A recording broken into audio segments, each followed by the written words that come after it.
Hi, everyone. Welcome to Women Work Your Faith. My name is Sylvia Johnson, and today I am going to be reviewing the Sunday School lesson for Sunday, October the 22nd. All right, our subject for the 22nd, sorry, I'm on the wrong page, is a blessing for Ishmael and Isaac.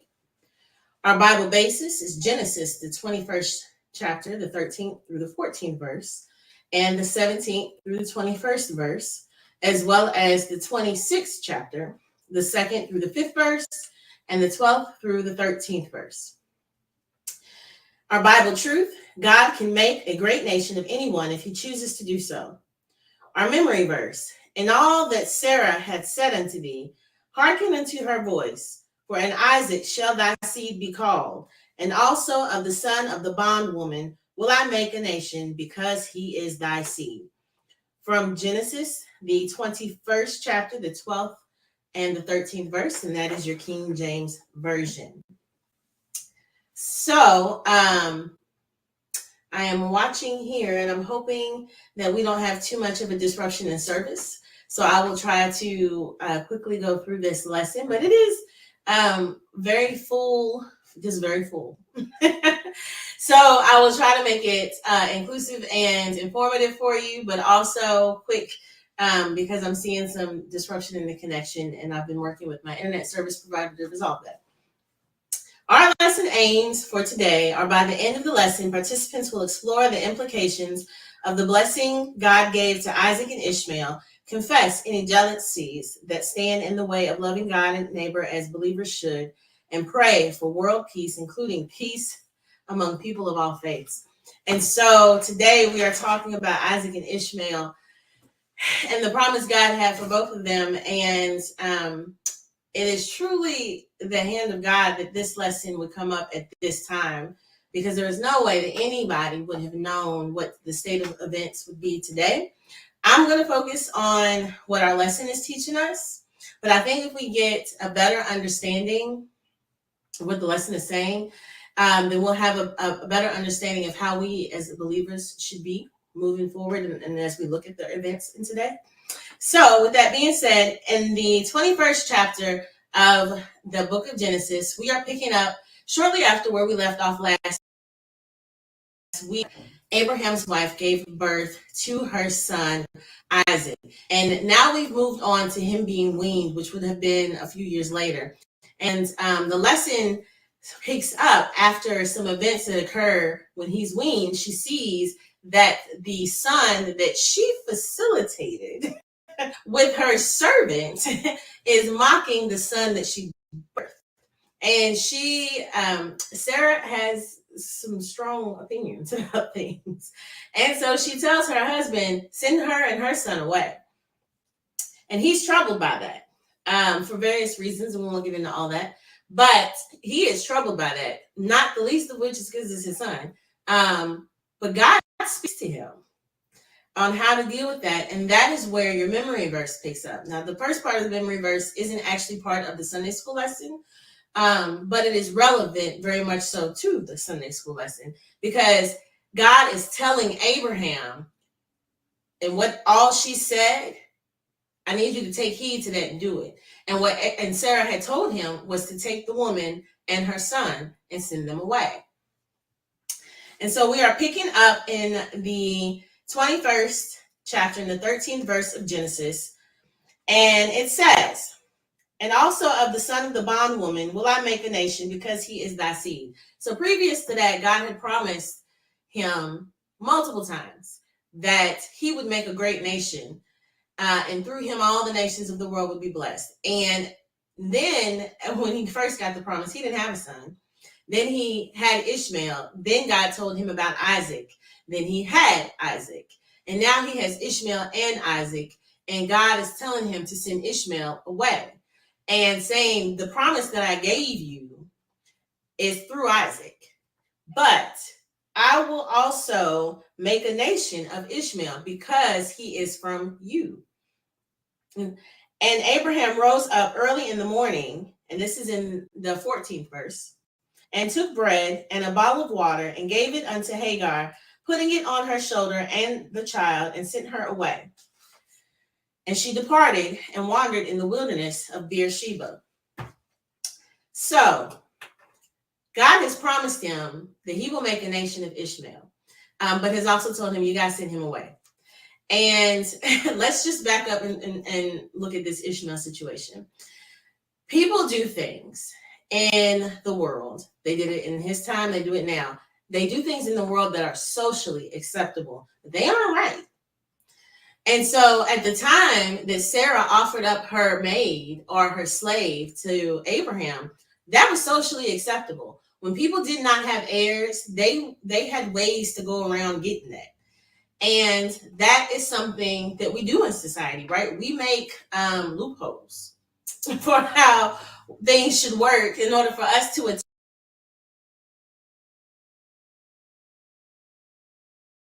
attain a plan for us in our life. And in that plan, he does not change. And he does not want us to tiptoe around his law and what he says is good and right, but we do it. And he makes provisions for our mistakes. They're mistakes, they're wrongs, things we shouldn't have done. And not only that, but he knows our plans and our steps before we make them. So God knew Ishmael was coming when he called Abraham. And so God has a plan for Ishmael. And you see this in his promise to Abraham when he says, you need to go ahead and send him away. And what God is promising is that I will take care of this situation you created. Not I will squash it and kill it, but God is showing his love and his grace and his compassion for us, that he knows and anticipates our mistakes. He corrects us in them, because remember I told you last week in the lesson, he called Abraham to be perfect. Let's get holy now. It's time for this stuff to stop. But he corrects us in it. But he also loves us and cares for us enough to take care of the situations that we create. And so he has promised and created a plan for Ishmael. And so Abraham, as we see, he's matured. He does what God says immediately, and he sends them away. Now, then we find Hagar with her son and a little scrap of bread, and a little bit of bread and some water, and a baby in the wilderness. And the wilderness is portrayed as a desert place, a place where there is not sustenance. And we find in the wilderness where there seems to be nothing in the Bible. So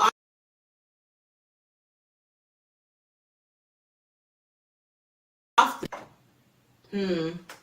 I'm sorry, you all, about the connection. Seems like we've got a little problem going on here. In fact, what we see is Hagar has been in the wilderness before, and we'll talk about that shortly.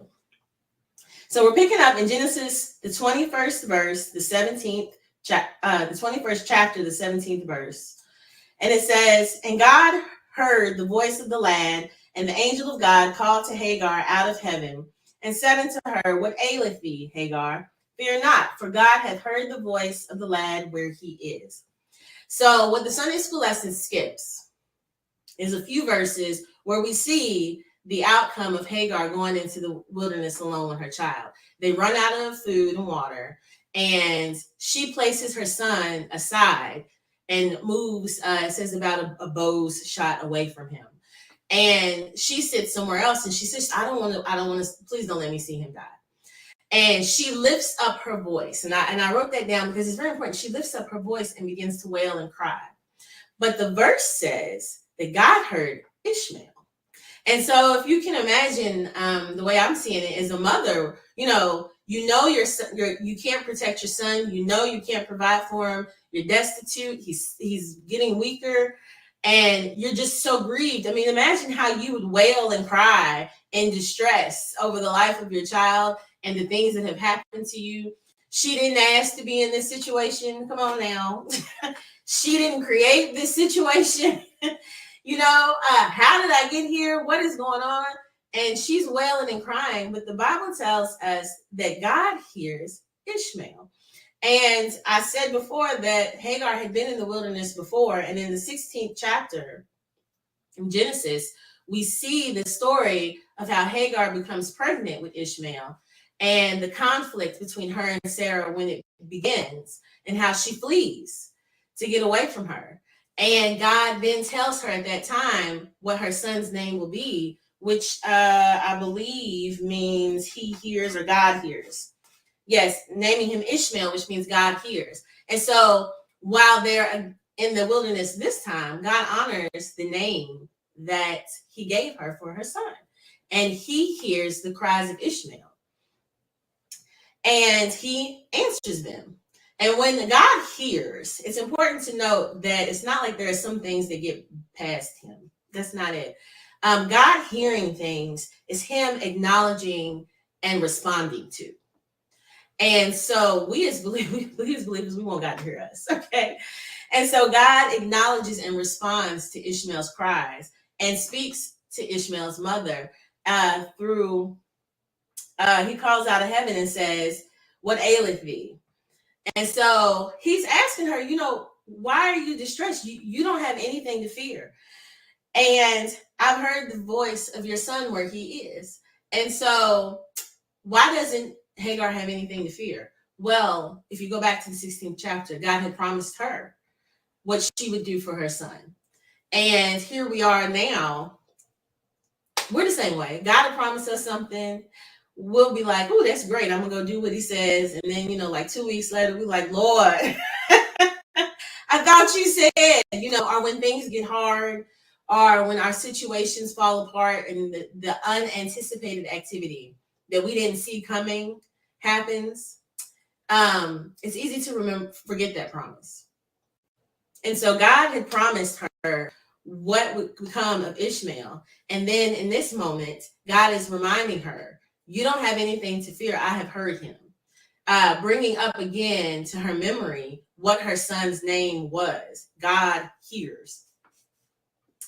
And then God continues to speak to her and says, "Arise, lift up the lad, hold him in thine hand, for I will make him a great nation." So a reminder of his promise. And his word not only brings comfort, but it also brings a call to action. And so we can take comfort in knowing that God is with us. But because he is with us, there is something that we must do. And, this woman who is in the wilderness, who has every right to be upset, he's telling her, pull yourself together. Take your child in your hands. I'm going to make something great of him. This situation that you're in is not an indicator of what is in store for you and your son. And so after that, in the 19th verse, it says, "And God opened her eyes." Just put that in your little notes. "And she saw a well of water, and she went and filled the bottle with water and gave the lad drink." So God opens her eyes, she sees water, and she fills up her bottle and goes back to her son and nurtures him, gives him something to drink. So open your eyes. We as people, you see it all throughout the Bible, people do what is right in their own eyes. People see. I think I talked about this when I talked about Eve and the woman at the time and the fruit. What it means to have the knowledge of good and evil, to judge according to what you see. And what we learn throughout the Bible is that what we see is wrong. And it's not just that it's totally wrong, but it is limited. And so in the Bible, when God opens our eyes, he is showing or creating a revelation for us that we are not privy to without his help or his spirit. And so what you see in the wilderness is that she sees the desert place. She sees the lack of sustenance. She sees nowhere to go. And then God opens her eyes and she sees his provision is everywhere. She sees his power. She sees that in God there is no barren place. And so for us, when going back to that promise we waiting on, we're waiting on something, and with our own eyes, we see nothing. But when God opens our eyes, we see the way. we see where he is and how he's moving. And I am thinking of a story with the prophet, and if I have time, I'll get there. But I still have a whole nother son to talk about. But the prayer, Lord, open his eyes. And so sometimes when I'm praying, I say, God, open my eyes. Show me what I need to see. Show me what you have before me. Help me not see things the way that I perceive them to be. And so here, Hagar is blessed in that God has spoken to her. He has comforted her, and he has reassured her. He has given her a charge, and he has opened her eyes so that she can see the way forward. And she has done this as a blessing for through the blessing for her son, because God has promised through Abraham, being the father of him, he will make a great nation out of him. And so it's a great comfort and inspiration and encouragement to us as believers that God can build anything, even out of our mistakes. So moving forward, after she gave him drink, in the 20th verse, it says, and God was with the lad, that's Ishmael, and he grew and dwelt in the wilderness and became an archer. And he dwelt in the wilderness of Paran, and his mother took him a wife out of the land of Egypt. So, not only does God spare their life in the wilderness, but he prospers in the wilderness. And so again, like I just said, it's an encouragement and inspiration. God can cause you to grow and to flourish in a space where you perceive there to be nothing. And I know I'm right. Because if you go back to the very first verse in the very first chapter of the Bible, the earth was void and without form. There was no shape and no substance. And then here we are, God created everything. All of life, all of the herbs and the trees and everything of its kind came out of a space that was void and without form. And so we see in this wilderness, God created a prosperous life for Ishmael. And piggybacking off of all the other lessons in this creation quarter, God spoke and it was so. And so we see here, that sums up for today's lessons aspect, God fulfilling his promise and bringing forth the blessing for Ishmael. Now, moving forward, son number 2, who gets bumped up to son number 1, Isaac. Our Sunday school lesson takes us to the 26th chapter of Genesis. And at this point, Abraham and Sarah have passed. And Isaac is a man and he is married now. And he has inherited all that was passed on to him from his father, including his promise. And so at the time where the Sunday school lesson starts, there's a famine. Now, famines in the Bible seemed to come about by chance. But if you're reading your text, you realize that famines are the work of God.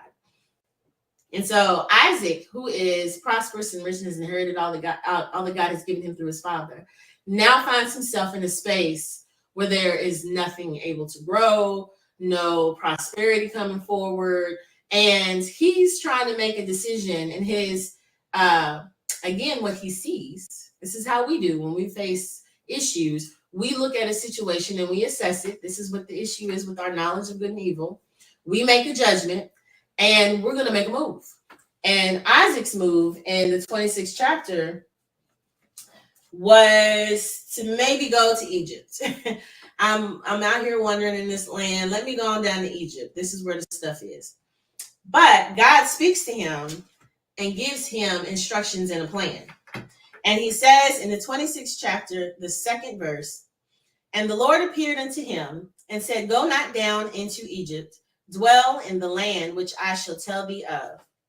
Sojourn in this land, and I will be with thee and will bless thee.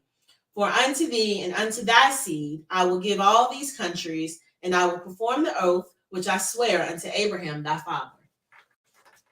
So, I'm making sure I get all my notes here. So he speaks to Isaac when he's in this famine period. And the difference between, I guess you could say, the famine and the wilderness is a place. The famine is a state in time and what's occurring at that time. And both of them are really unfortunate situations to be in without the provision of God. And so he gives him instruction. He's like, don't go to Egypt. Stay here, sojourn, rest here. And it's like, like, take a pit stop here. How am I going to do that? There's nothing here. How am I going to rest? If you've ever been in a situation when you didn't have everything you need, or you were in threat of losing everything you needed, the thought of rest, it can be a little bit foreign. But God is saying, rest, take a break here. Okay. And he says, dwell in this land where I'll tell you to go, and I will bless thee. And the word blessing means God will turn things towards you. And so I'm being instructed in this situation that looks to be all bad, and like I'm not going to have everything I need. And God is telling me to rest here and watch me turn things towards you. And in order to do that, we have to have faith. And so God is continuing on, and he's using his promise to Abraham as assurance to Isaac of what he will do. And he says, I will give all these countries, and I will perform the oath which I swear unto Abraham thy father. And so this space where I'm telling you to go, this is the inheritance for your future generations. And that is part of him turning things towards Isaac. But then he's also going to turn things like right now. But he is reminding him that the space I am telling you is yours. And going on to, going on to the 4th verse of the 26th chapter, it says, and I will make thy seed to multiply as the stars of heaven, and will give unto thy seed all these countries, and in thy seed shall all the nations of the earth be blessed. Now, that ought to sound familiar because that is the promise that God made to Abraham. And so he is speaking the same promise, and just like God told Abraham, this will happen through Isaac. God is coming back now with Isaac and letting him know this is coming through you in this place where I'm telling you to rest. And remember, the multiply as the stars of heaven. Okay. Now Isaac, like his father, didn't have a herd of children. Later on, we have Esau and Jacob. That's two. That's not the stars of heaven, right? But again, it's the promise.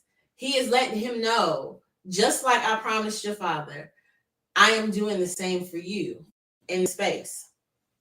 And because you will be, and your seed will be in this space, all the other nations, the nations are the groups, okay? All of those peoples will be blessed.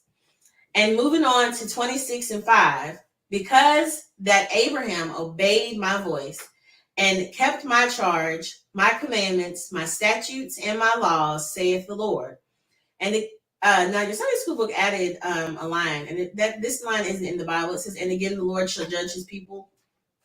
It might be a typo, but we're going to go with what the text says in the Bible. And at the end, it says, saith the Lord. Now, I broke this down. First thing I have, and I started so that I could make sure to hit this point, it's about the relationship Abraham had with God. Now, we as believers, we sing that song, somebody pray for me. Yeah, we talk about, my mother's prayers and my grandmother's prayers and such. First of all, prayers are not, God please do, God can you, God will you. No, that's not what we talk about here. Okay. Prayers are communing and having a dialogue with God. And in order to commune with someone and dialogue with them, you got to have a relationship with them. Because I can tell you right now, nobody's just coming at me talking and I'm entertaining that if I don't know you. Like, why are you here? Right? And so Abraham had a relationship with God. And if you go back and read from, I think, the 12th chapter of Genesis up until the point where he dies in a chapter or two before this, we see him constantly talking with the Lord and the Lord coming to visit him. I think I told you last week in the lesson, the Lord came over and had dinner, right? At the tent. And so their relationship was real. And doesn't mean that Abraham was perfect. Definitely didn't do everything right, because we just had this whole conversation about Ishmael. But he stayed in constant communion with God. And how do we know this? Because God said, Abraham obeyed my voice. So Abraham took heed. And to obey means to listen and to do. Okay, the things that God told him to do. And if you go back and read in the story of Abraham, God would say, do this. You don't see Abraham coming back later saying, no, I don't think I'm going to do that. No, Abraham would do what God said do. And he says, and kept my charge. Abraham kept, he took care of and was responsible for the things I left in his care. His promise, Isaac, his image and name in the earth. He was a witness for God in the space that God sent him in. And it says he kept my commandments. So God's laws, right? When we talked about God called him to be perfect, and he told him that he needed to circumcise everybody. Abraham got up and went and did it. He told him he would change his name. Abraham changed his name. Abraham changed his wife's name. And so the things that God said, you have to do this, Abraham did it. My statutes and my laws. Statutes. We were talking about this with the kids, the youth group I teach at church. What is a statute? It's the how and why. So laws, this is the thou shalt not, thou should do, thou cannot. All of those apply differently in different situations. And so God, even then, understood the dynamics of governing. And he said Abraham followed how God led him to execute his decisions and his plans and his laws. And so in order to do those things, Abraham didn't know it in and of himself. We know that because when someone gave him a bad idea, he followed it and it didn't work out right. So in order to do that in and of himself, he had to stay close to God. And so your relationship with God, if you are listening and you are following and obeying him, he will lead you to do good things. And the beauty of those good things is that you're leaving behind some good things for the folks coming behind you. And so if I am building up a strong house, if I am building up a godly image, if I'm building and investing in my future, not just for me, but for those who are my descendants, then when they come in on good ground. They don't come in on resources that have been tapped out. They come in on places that are fertile and are not barren, but they will flourish and be fruitful. And this is what Isaac is coming in on behind Abraham. So just remember, it's your relationship with God that is a blessing to your future, not just because you're cool and God likes you, but because that closeness and that love and that walk with him builds things up for those who come behind. And then the next thing I noted here, when you are following his commandments, his statutes, and his laws, we're not those people who are looking for a way to flip through the Bible and exploit it in order to get what I want to do or to argue my case. That's not following God's commandments and statutes and laws. That's not what his laws are for. There's no holiness exploitation, okay? Not in the kingdom of heaven. You are using these to build up the kingdom of heaven, not to build up Sylvia. So Abraham was not trying to build himself up. God was his shield and his exceeding great reward, but his great reward was his relationship with God. So we know all this to be true, lastly, because God witnessed for him. Can God do that for you? When God speaks of you to someone else, will he say, Sylvia, my servant, who honored and trusted and obeyed, who followed my laws, I think about when the sons of God had come before him, and Satan had come before him. He said, have you considered my servant Job? Like, can God speak of you? Can he give a positive witness for you the way he did for Abraham? You better hope so. And if you can't right now, you need to be working on it. So just remember, it's not that you are perfect. We are made perfect by him. But it is that we allow ourselves to be drawn so closely to him and submit to him that he looks fondly on us and he speaks great of us. So, because of all of that, Isaac was blessed and was invited in to the promise through God. And he obeyed and stayed where God told him to stay. So in the 26th chapter of Genesis, we see, now your lesson skips a few verses. We see that the blessing isn't all that Isaac inherited from his father. He also inherited some dishonesty. And he makes a mistake. Again, things that are socially acceptable are not always right. And so he makes a mistake, but God makes a provision for him. And in the mistake that he made, you can go back and read about him lying about his wife like his father did. God blesses him. One, he makes him tell the truth, but he blesses him. And it tells us in the 12th verse, then Isaac sowed in that land, the famine space, okay? God told him to stay here.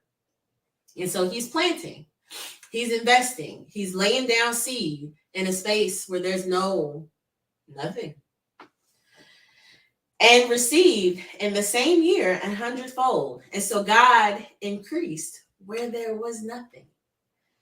And the Lord blessed him. And the Lord made things to turn his way. And it says, and the man waxed great and went forward and grew until he became very great. And the emphasis on how he grew. So his if you keep reading in the chapter, his prosperity, what he owned, what he multiplied, his crop, his livestock, all his possessions, and he grew.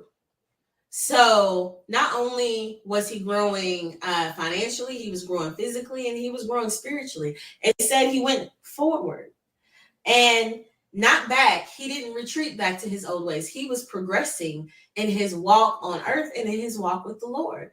And it goes back to what God said. He would bless him.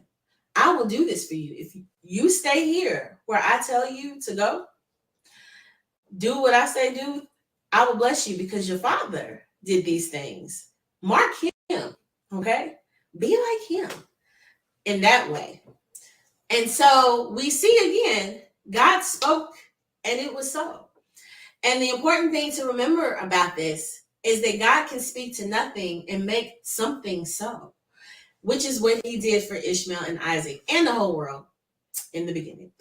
So we see Isaac increase during the famine, and we see Ishmael prosper in the wilderness. And it goes back to our lesson aims. Explore the implications of the blessing God gave to Isaac and Ishmael. I think I've explained that. The increasing and the growing and making it so where there is not so.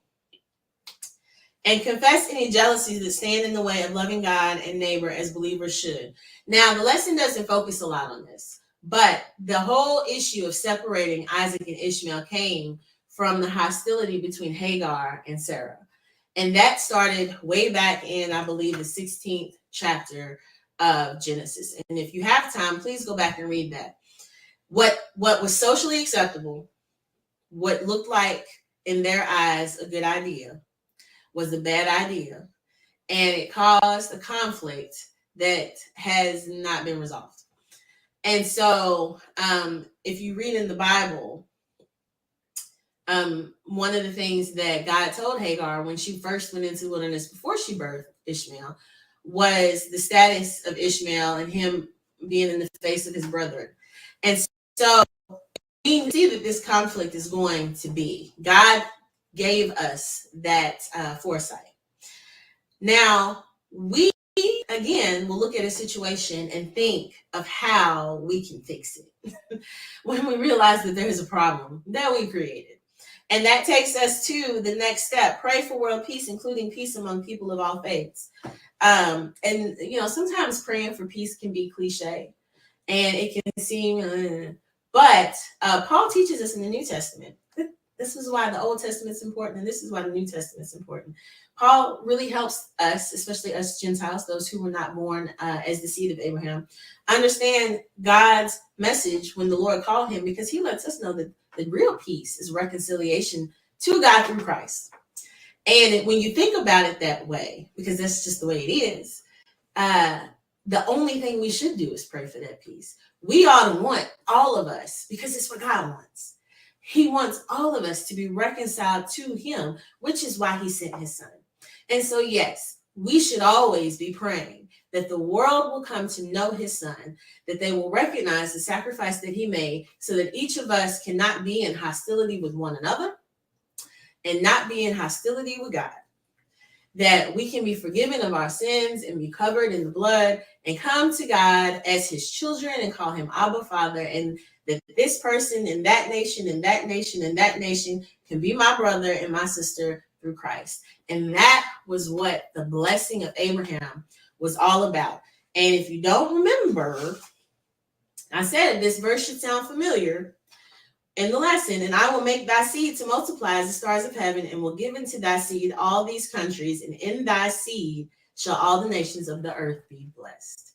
And so that's what we should be praying for. So I hope I covered everything. I hope there was not too much disruption. I stopped watching the screen after a while. Thank you all for staying with me. I saw a few of you stayed on the whole time. Just say hello in the comments. I'd like to know who the people are. But thank you. I have really enjoyed this creation quarter. I keep saying every Sunday, every weekend, I'm not going to do every lesson, but I am coming back next week if the Lord says the same. So be blessed. I look forward to seeing you all again. Thank you. And I will see you in Sunday school.